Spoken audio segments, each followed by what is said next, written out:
පන්සියලුම දෙනාට අද කතා කරන්න හැදුවේ අසසුම සම්බන්ධයෙන්ම තමයි. ඉතින් අසසුම සම්බන්ධයෙන් මේ වන විට ගැටලු කිහිපයක් තියෙනවා අසසුම ලබන සහ නොලබන අයට. ඉතින් ඒ සම්බන්ධයෙන් කතා කරන්න තමයි අද මේ වීඩියෝ එක ගත්තේ.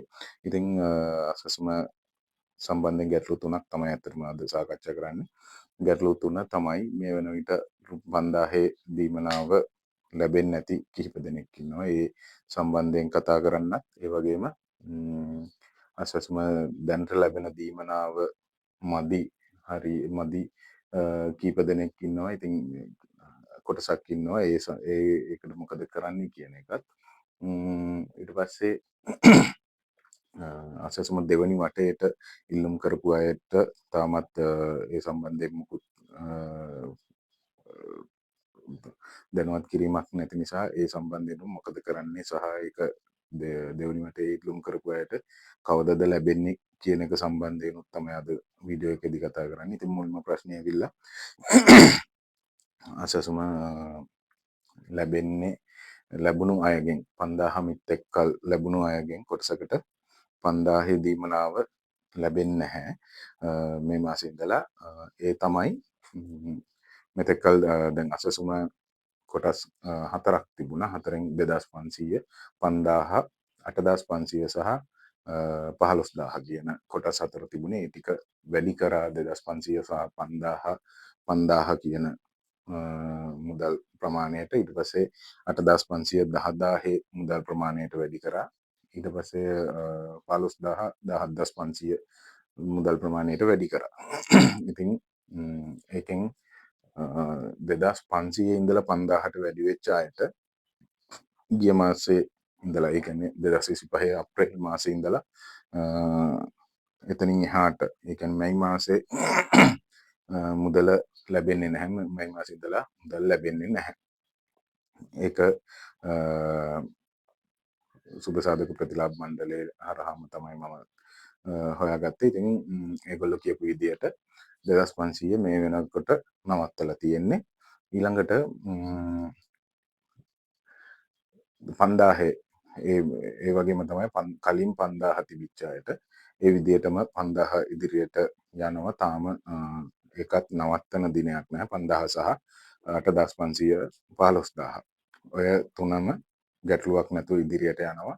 ඒකටත් නවත්තන දිනයක් ගැන කිව්වේ නැහැ. ඒගොල්ලෝ කියන්නේ නැහැ. දැනට ඉදිරියට යනවා කියලා තමයි කියන්නේ. ඊළඟට ගත්තාම ඒකේ ඔය ඒ දැන් 2500 5000 8500 වගේ ලැබුණු අයට සමහර තැන්වලදී ගැටලු තිබුණා. අපිට 15000 වගේ ලැබෙන්න ඕන අය. එයි අපිට ලැබුණ නැත්තේ තවමත් ලැබෙන්නේ නැහැ කියන එක. ඉතින් ප්‍රතිලාභ මණ්ඩලයෙන් දැනුවත් කරේ ඉදිරියේදී. ඒගොල්ලෝ හරියට දිනයක් කිව්වේ නැහැ. ඉතින් ඉදිරියේදී දින කාල සීමාවක් ඒගොල්ලෝ දැනුවත් කරනවා මාධ්‍ය හරහා සහ ප්‍රදේශ ලේකම් කාර්යාල මගින් වගේ දැනුවත් කිරීමක් කරනවා. එතකොට ඒ දැනුවත් කිරීමේදී තොරතුරු යාවත් කාලීන කිරීමේ කාලයක් දෙනවා කියලා තමයි කියන්නේ. එතකොට ඔයගොල්ලන්ට අර දුක් ගැනවිලි ඉදිරිපත් කරා වගේ ඉදිරිපත් කරන්න පුළුවන් තමන්ගේ මුදල් අඩුවෙන් ලැබෙන ගැටලුව. ඉතින් එතකොට ඒ අඩුවෙන් ලැබෙන මුදල් ප්‍රමාණය ඒ අවස්ථාවේදී ඔයගොල්ලන්ට සුදුසුකම් තියෙනවා නම් එතනින් වැඩි කරගන්න පුළුවන් කියන එක තමයි එතෙන්දි දැනුවත් කරේ. ඊළඟට ගත්තාම දෙවනි වටේ අසසුම අයදුම් කරපු අයදුම් කරුවන්ට තවමත් අසසුම ලැබිලා නැහැ.